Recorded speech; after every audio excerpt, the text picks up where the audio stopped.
Hello everyone, welcome back to my YouTube channel for focus study.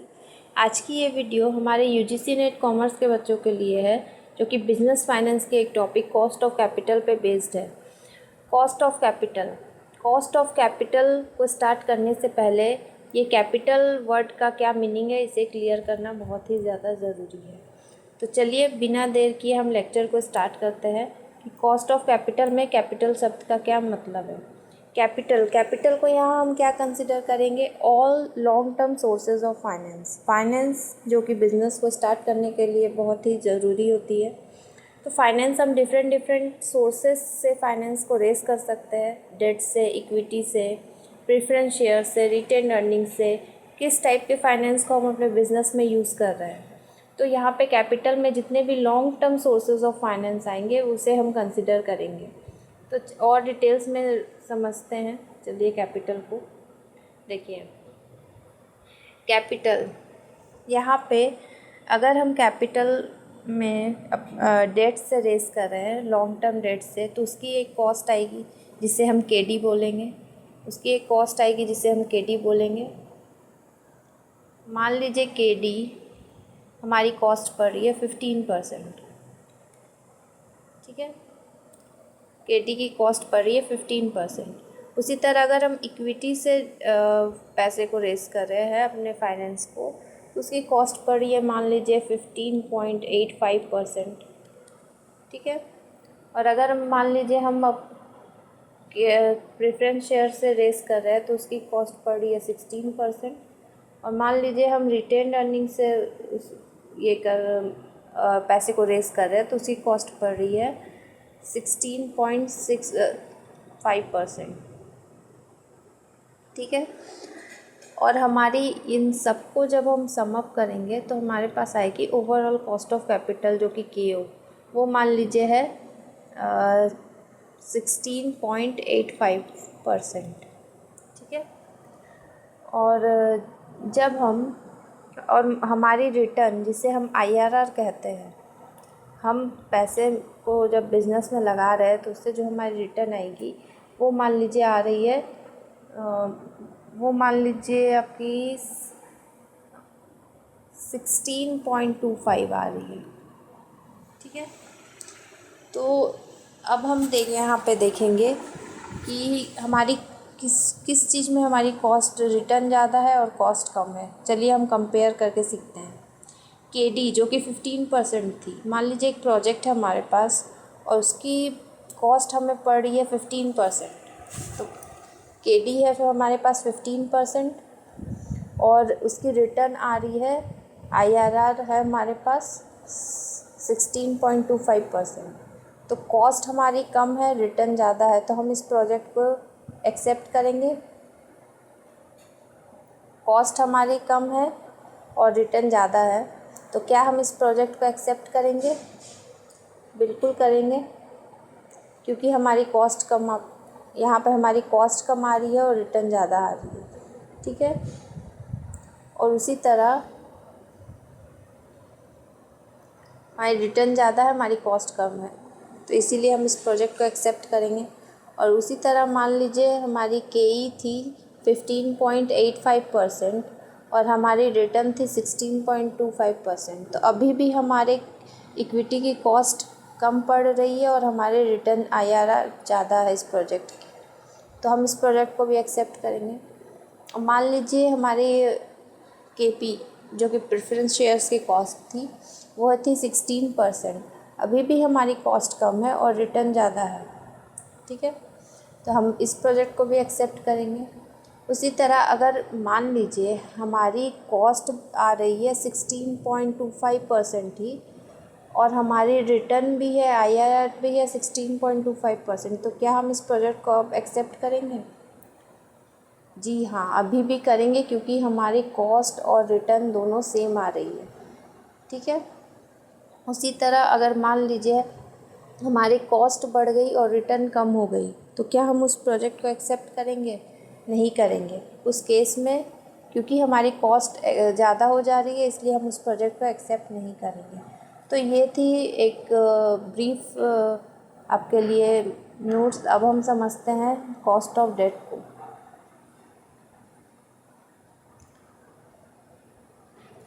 मैंने types of cost of capital आपको बता दिया। Cost of equity की cost होती है KE, cost of preference shares की cost होती है KP, cost of long term debt की होती है KD और कॉस्ट ऑफ रिटेन अर्निंग की होती है KRE। और जब हम इस सारे को सम अप करते हैं तो उसकी कॉस्ट होती है KO, जो कि होती है ओवरऑल कॉस्ट ऑफ कैपिटल। अब हम समझते हैं कॉस्ट ऑफ डेट को। Cost of long term debt दो तरह की होती है, एक रिडीमेबल, एक इरिडीमेबल। इरिडीमेबल वो डेट होती है जिसे हमें कभी पे नहीं करना पड़ता, वो सालों साल चलते आती है। लेकिन रिडीमेबल डेट वो होती है जिसे हमें after a fix period of time पे करना पड़ता है। ठीक है, इसको हम समझते हैं एक रेशियो से, जहाँ पे हमारी कॉस्ट और बेनिफिट को हम कंसिडर करेंगे। ठीक है, यहाँ पे हमारी कॉस्ट, डेट की कॉस्ट क्या होती है, हमें इंटरेस्ट पे करना पड़ता है। ठीक है, तो वो हमारी कॉस्ट है इंटरेस्ट, क्योंकि हम डेट से पैसा रेस कर रहे हैं। तो इसकी आज की मार्केट वैल्यू क्या होगी डेट की, उसे हम बोलेंगे नेट प्रोसीड्स। इसीलिए इस फॉर्मूले में कॉस्ट बाय बेनिफिट रेशियो को कंसिडर किया गया है। कॉस्ट हो गई इंटरेस्ट और नेट प्रोसीड्स हो गई उसकी आज की मार्केट वैल्यू। ठीक है, नेट प्रोसीड्स। और अगर इसमें टैक्स को भी हम कंसिडर करेंगे, ये थी विदाउट टैक्स। अब अगर इसमें टैक्स आ जाए, इरिडीमेबल डेट की मैं बात कर रही हूँ, अगर इसमें टैक्स आ जाए तो इंटरेस्ट के साथ हम टैक्स को भी मल्टीप्लाई करेंगे।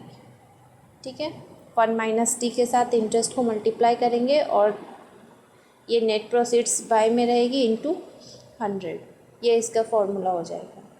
ठीक है, अब हम समझते हैं कॉस्ट ऑफ इरिडीमेबल डेट को। कॉस्ट ऑफ इरिडीमेबल डेट जो कि हमें आफ्टर अ फिक्स पीरियड पे करना है। मान लीजिए कंपनी को आज पैसे की ज़रूरत है आज के समय, यहाँ से कंपनी अपने बिज़नेस को स्टार्ट कर रही है, उसे आज के समय पैसे की ज़रूरत है जिसकी कीमत है 100 रुपये। ठीक है, वो इस पैसे को डेट से फाइनेंस करवा रही है और उस पर इंटरेस्ट पे कर रही है, मान लीजिए 10 रुपीज़ 5 सालों तक। ठीक है, 5 साल के बाद वो पैसे को उसे रिडीम करना है। ठीक है, इंटरेस्ट ये 10-10 रुपये वो इंटरेस्ट पे कर रही है, इंटरेस्ट तो पे कर ही रही है और साथ ही साथ वो 100 रुपये के जगह वो 110 रुपये पे कर रही है। तो इसका मतलब क्या है, कंपनी की कॉस्ट इंटरेस्ट तो पड़ ही रही है और साथ ही साथ वो कुछ प्रीमियम एक्स्ट्रा पैसा भी और दे रही है। तो इसके क्या मतलब निकलता है कि कंपनी की जो उस समय की जो ये 100 रुपये की कीमत थी, वो 100 रुपये नहीं, 100 रुपये से ज़्यादा की कीमत है। क्योंकि अगर ये कंपनी को ये पैसा ना मिलता तो हो सकता है उस टाइम वो बिज़नेस स्टार्ट ना होता और कंपनी ने जो अपना काम सोचा था वो रुक जाता। इसी के कारण कंपनी इंटरेस्ट भी पे कर रही है और कुछ एक्स्ट्रा भी पे कर रही है। तो उसी पे ये फॉर्मूला बेस्ड है। समझिए, इंटरेस्ट तो 10 रुपीज़ कंपनी पे कर ही रही है, प्लस उसकी रिडीमेबल वैल्यू जो कि 110 थी और माइनस नेट प्रोसीड्स जो कंपनी को उस समय उस 100 रुपये, ये 100 रुपये दिख तो रही है पर ये 100 रुपये की कीमत उस समय 100 रुपये से ज़्यादा है कंपनी के लिए। ठीक है, और लेकिन कितनी ज़्यादा है, और इसे हम डिवाइड करेंगे नंबर ऑफ़ ईयर्स से, जो कि है 5। ठीक है, 5 सालों तक वो इंटरेस्ट पे कर रही है। लेकिन हम नीचे में ये नेट प्रोसीड्स और रिडीमेबल वैल्यू की हम एवरेज को लेते हैं। क्यों? क्योंकि ये कंपनी को तो बेनिफिट 100 रुपये से ज़्यादा की हो रही है, लेकिन कितनी की बेनिफिट हो रही है एग्जैक्ट हमें अमाउंट नहीं पता, इसीलिए हम इसे एवरेज कर लेते हैं। ठीक है, इसे हम एवरेज कर लेते हैं। तो ये फार्मूला भी आई थिंक आपको क्लियर हो गई होगी। मैं बहुत ही शॉर्ट में आपको अच्छे से कॉन्सेप्ट वाइज फार्मूला क्लियर कर रही हूँ। सो प्लीज़ वीडियो को लास्ट तक देखें, मैं आगे और भी कॉस्ट को समझाऊंगी। तो चलिए, कॉस्ट ऑफ डेट हमारी क्लियर हो गई है। और लेक्चर पसंद आए तो प्लीज़ लाइक शेयर और सब्सक्राइब करना ना भूलें चैनल को। चलिए और आगे बढ़ते हैं। Cost of preference share capital. जैसे हमने डेट में समझा कि डेट की कॉस्ट इंटरेस्ट पड़ती है, प्रेफरेंस शेयर कैपिटल की कॉस्ट हमें क्या पड़ेगी, preference share preference share capital में हम डिविडेंड जो कि प्रेफरेंस वालों को हम देते हैं डिविडेंड, प्रेफरेंस डिविडेंड, तो वो हमारी कॉस्ट पड़ेगी प्रेफरेंस डिविडेंड। और नीचे नेट प्रोसीड्स, उसकी मार्केट वैल्यू आज की क्या है, इसी पे ये फॉर्मूला बन जाएगी हमारी। प्रेफरेंस शेयर इरिडीमेबल और रिडीमेबल दोनों होती है। तो यहाँ पे हमने जो ये फॉर्मूला को देखा, ये इरिडीमेबल की फॉर्मूला थी, लेकिन अब हम समझेंगे रिडीमेबल प्रेफरेंस शेयर के वैल्यू फॉर्मूले को। रिडीमेबल प्रेफरेंस शेयर वो प्रेफरेंस शेयर होती है जो कि after a fixed period of time हमें रिडीम करना पड़ता है, जैसे हमने डेट में समझा। Actually preference share are always redeemable, वो हमेशा रिडीमेबल होती है, 20-30 ईयर्स बाद वो रिडीम हो जाती है। और लेकिन हम यहाँ पे इरिडीमेबल के भी फॉर्मूला को देखते हुए चलते हैं, लेकिन ज़्यादा रियलिस्टिक अप्रोच है कि preference share are always redeemable. इसमें हमारी कॉस्ट क्या पड़ रही है, डेट, जो प्रेफरेंस शेयर्स वालों को हम डेट दे रहे हैं, और उसकी रिडीमेबल वैल्यू जो कि मार्केट वैल्यू है, और net proceeds divided by number of years, उसके भी हमने इसकी भी एवरेज की है। जस्ट जैसे हमने डेट में सीखा था, वहाँ पे इंटरेस्ट थी, और यहाँ पे यहाँ पे क्या हमारी कॉस्ट पड़ रही है, डिविडेंड। ठीक है, चलिए। अच्छा, कॉस्ट ऑफ डेट में मैंने एक चीज़ बताना भूल गई कि यहाँ पे जैसे मैंने इंटरेस्ट लिया, अब अगर टैक्स भी आ जाए तो इसी फॉर्मूले में कुछ नहीं करना है, इंटरेस्ट में जस्ट 1 - t को हम मल्टीप्लाई कर देंगे, जो कि यहाँ गिवन है, और बाकी सारे फॉर्मूला सेम रहेगी। चलिए, I think cost of preference shares भी आपको क्लियर हो गई होगी। ठीक है, अब हम आगे बढ़ते हैं। Cost of equity share capital.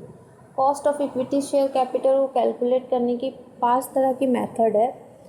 Dividend yield model, earning yield model, dividend yield plus growth model, earning growth model, और CAPM, capital asset pricing model. Dividend yield model में की फॉर्मूला होती है DPS/MPS। यहाँ पे DPS कौन सी है, मान लीजिए DPS जो डिविडेंड हम पिछले साल के डिविडेंड को यहाँ पे हम कंसिडर कर रहे हैं। मान लीजिए एक कंपनी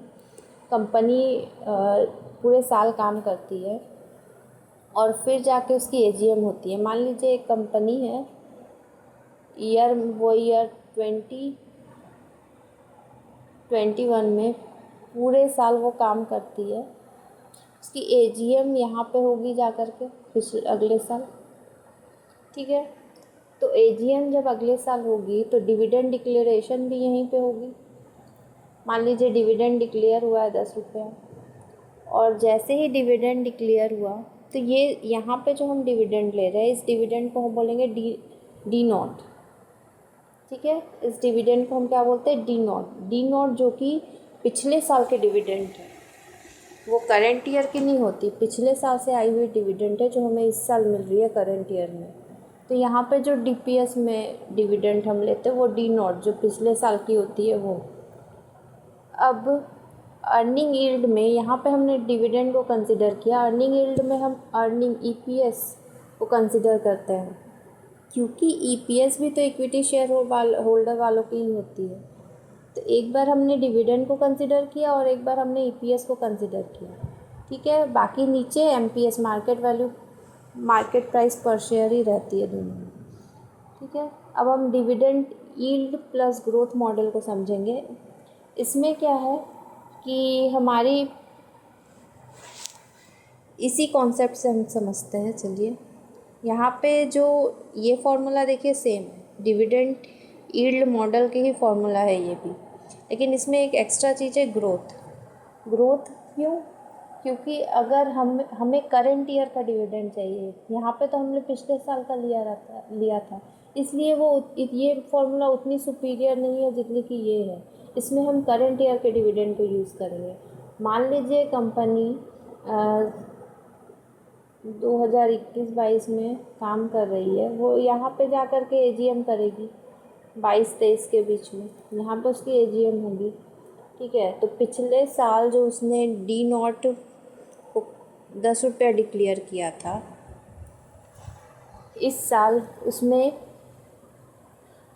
साल हमें जो डिविडेंड मिलेगी वो होगी D1। ठीक है, D1 मान लीजिए है 11 रुपये। तो अगर हम देखिए D1 को निकालने का एक फॉर्मूला होता है, D1 equal to D not 1 plus G।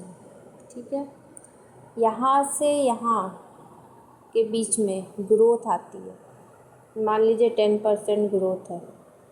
ठीक है, इस 10 रुपीज़ के 10% को जोड़ करके यहाँ पे ग्रोथ ऐड करके 11 रुपीज़ आई है, क्योंकि वो पिछले साल की थी। अगर हम करंट ईयर के डिविडेंड को निकालेंगे तो उसमें ग्रोथ तो ऐड होगी कुछ ना कुछ।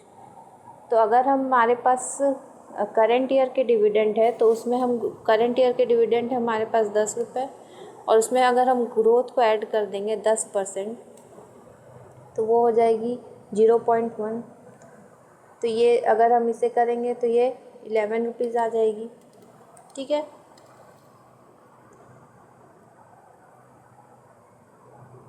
ओके, यहाँ तक आपको कॉन्सेप्ट समझ आ गई होगी। और हम ये इसीलिए ये सुपीरियर मेथड है उससे ज़्यादा। यहाँ पे हम जो ले रहे हैं ये हम यहाँ पे डिविडेंड करंट ईयर के डिविडेंड को यूज़ कर रहे हैं, और यहाँ पे जो हम डिविडेंड यूज़ कर रहे हैं वो पिछले साल के डिविडेंड को यूज़ कर रहे हैं। अब है earning growth model. Earning growth model बहुत ज़्यादा यूज़फुल मॉडल नहीं है। यहाँ पे जैसे हमने डिविडेंड को कंसिडर किया, यहाँ पे हमने सिर्फ अर्निंग को कंसिडर किया, बाकी सारे कॉन्सेप्ट सेम है।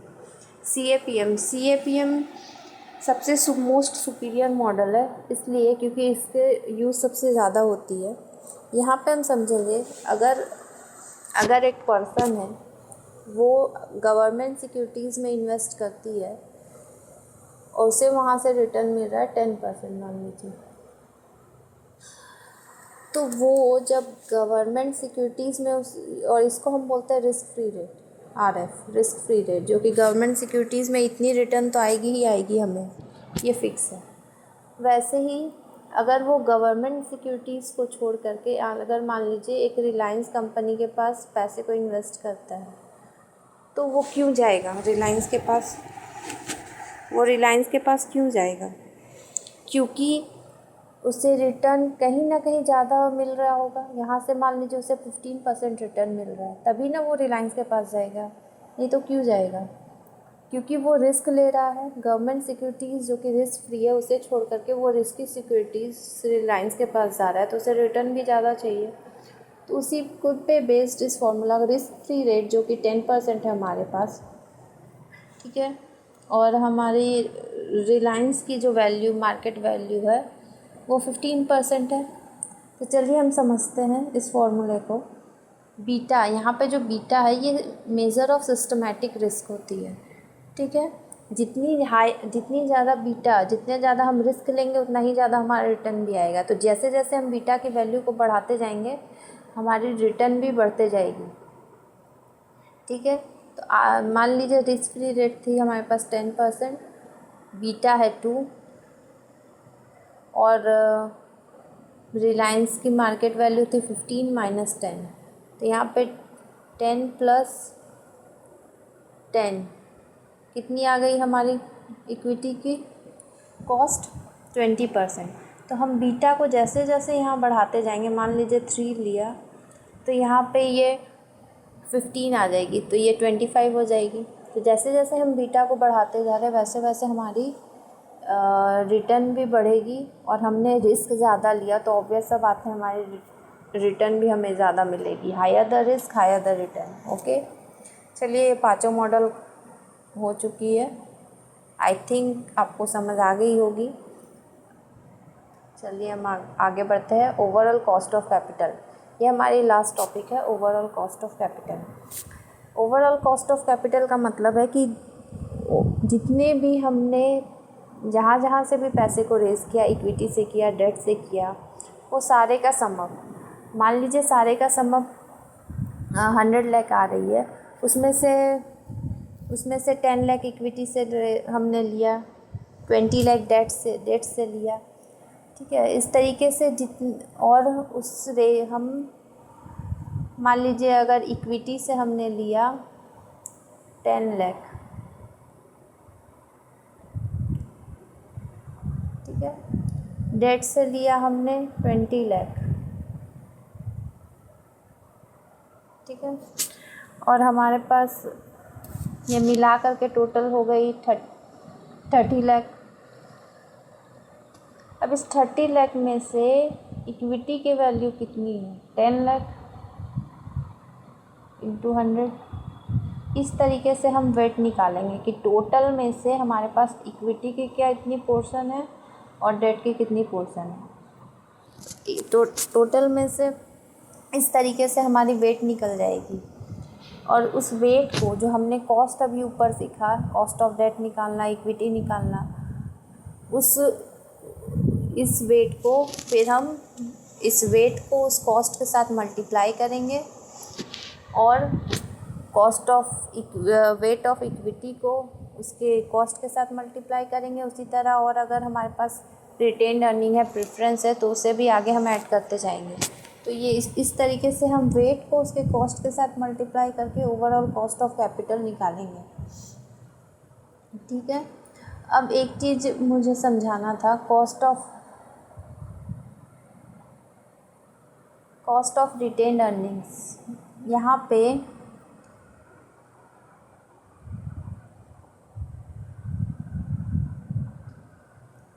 देखिए, कॉस्ट ऑफ रिटेन्ड अर्निंग्स क्योंकि ये इक्विटी शेयर होल्डर्स वालों की ही होती है, तो इसकी भी एक कॉस्ट हमें इनकर करनी पड़ती है, जिसे हम कहते हैं अपॉर्चुनिटी कॉस्ट। अगर हम हमारे पास जो अर्निंग्स अवेलेबल है उसे कहीं हम इन्वेस्ट नहीं करते हैं, अगर हम उस पैसे को कहीं इन्वेस्ट नहीं करते, मान लीजिए हमारे पास जो KRE है 10 लाख रुपीज़ है, उसे हम कहीं इन्वेस्ट नहीं करेंगे दूसरी जगह, तो हमें हमें अर्निंग नहीं मिलेगी। अगर हम इस पैसे को कहीं इन्वेस्ट कर देंगे तो हमें अर्निंग आती। तो इस पैसे को कहीं इन्वेस्ट ना करना, ये भी तो हमारी इम्प्लिसिट कॉस्ट है, जिसे हम बोलते हैं अपॉर्चुनिटी कॉस्ट। इसीलिए हम रिटेन अर्निंग्स को भी कंसिडर करते हैं, ठीक है। तो प्लीज़ गाइस चैनल के साथ बने रहे, और भी मैंने इस चैनल पे बहुत सारे शॉर्ट्स को भी अब डाला है जो कि मेरे हैंड रिटेन नोट्स है। सो चैनल के साथ बने रहे और लाइक शेयर सब्सक्राइब करना ना भूलें। Thank you.